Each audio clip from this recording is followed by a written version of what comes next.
Hello દોસ્તો, એડ્યુટેકનો ચેનલમાં આપનું સ્વાગત છે।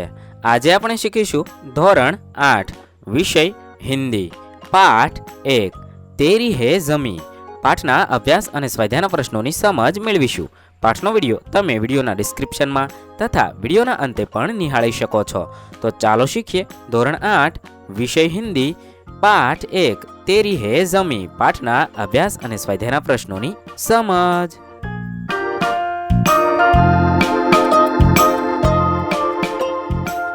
સૌપ્રથમ આપણે અભ્યાસના પ્રશ્નોની સમજ મેળવીએ।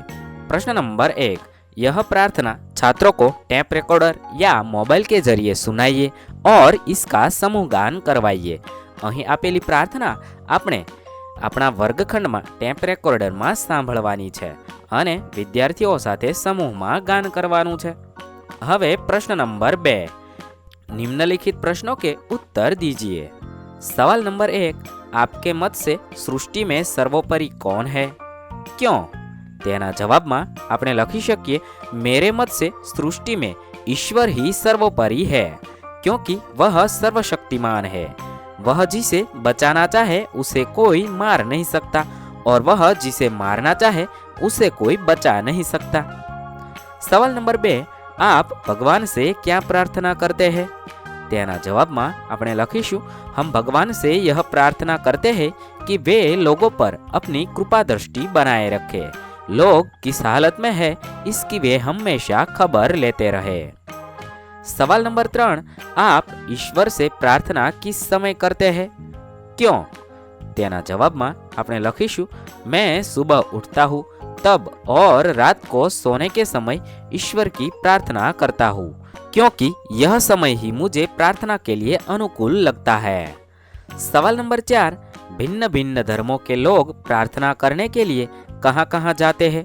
तेना जवाब में आपने लखीशु प्रत्येक धर्म के लोग अपने अपने पूजा स्थानों में प्रार्थना करने के लिए जाते हैं।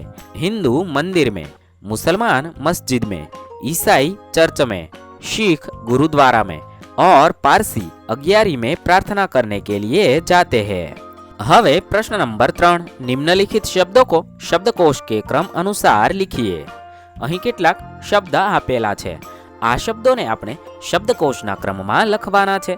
આ શબ્દોને આપણે શબ્દકોશના ક્રમમાં આ મુજબ લખી શકીએ। ઉજ્જવલ, और, क्षमता, डॉक्टर, दूध, दृष्टि, धन, धरा, नाविक, मंदिर, मनुष्य, मित्र, योद्धा, शांति, श्रृंखला, सुख, स्वर, हृदय। आ मुजब આપણે આપેલા શબ્દોને શબ્દકોશના ક્રમમાં ગોઠવી શકીએ।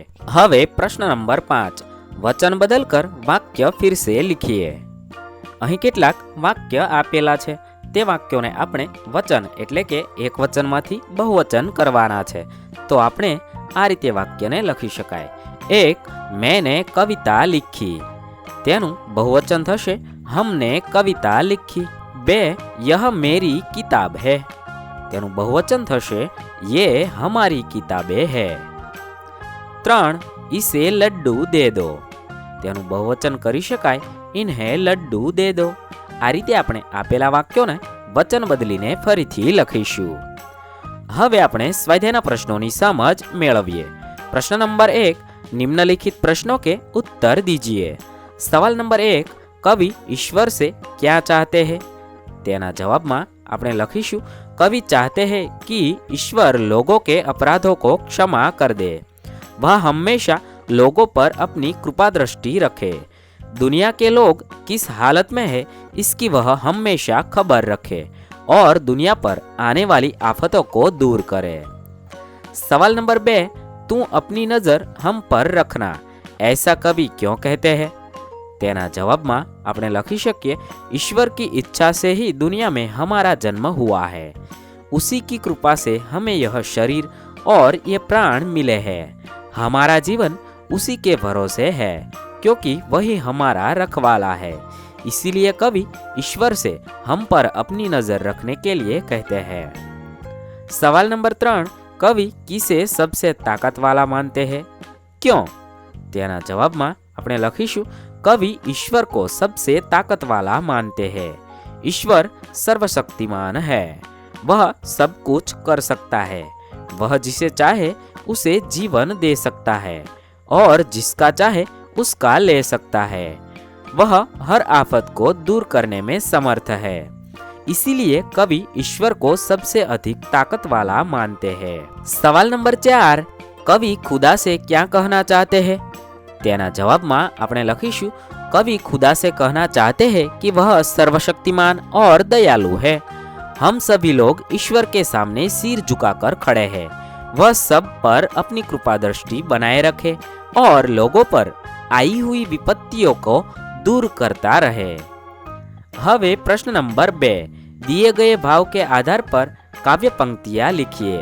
આપણે અહીં આપેલા વાક્યો પરથી કાવ્ય પંક્તિ શોધીને લખવાની છે। 1, हे ईश्वर तेरी कृपा से मुझे शरीर और प्राण मिले हैं। चाहे जो भी हो तुम अपनी कृपा दृष्टि हम पर सदा रखना।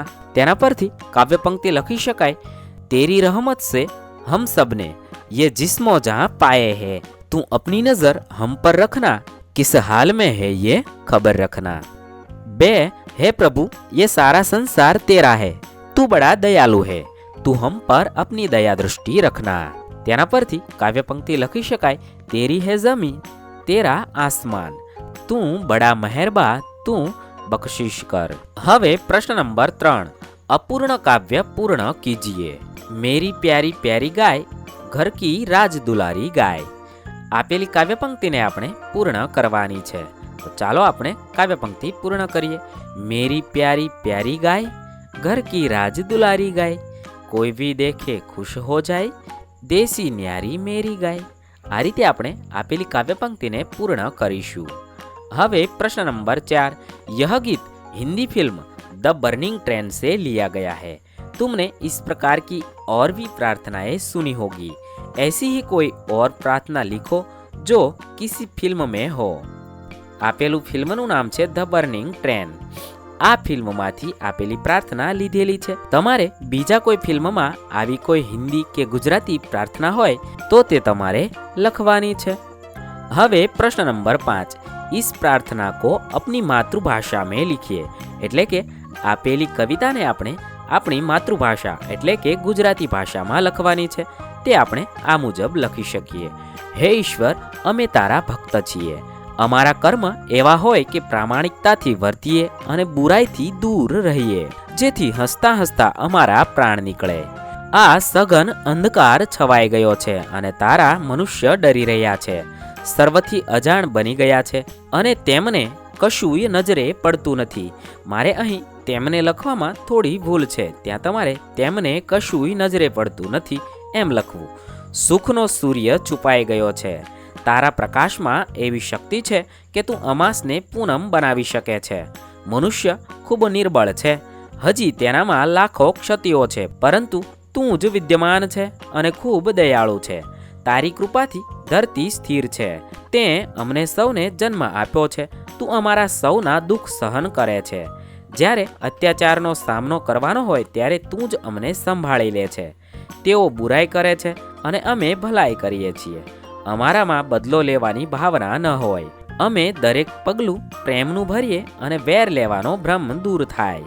આવી રીતે આપણે આપેલી પ્રાર્થનાને ગુજરાતીમાં લખવાની છે। અહીં આપણું સ્વાધ્યાય પૂર્ણ થાય છે। વિદ્યાર્થી મિત્રો, ધોરણ 6 થી 8 સુધીના તમામ વિષયના અભ્યાસ અને સ્વાધ્યાયના પ્રશ્નના વિડીયો આપણી ચેનલ પર જલ્દીથી ઉપલબ્ધ થશે। થેન્ક યુ દોસ્તો, એડ્યુટેકનો ચેનલ તરફથી વિડીયો નિહાળવા બદલ આપનો આભાર। આવા બીજા વિડીયોઝ નિહાળવા માટે અમારી યુટ્યુબ ચેનલ એડ્યુટેકનો અત્યારે જ સબસ્ક્રાઈબ કરી લો। આભાર દોસ્તો।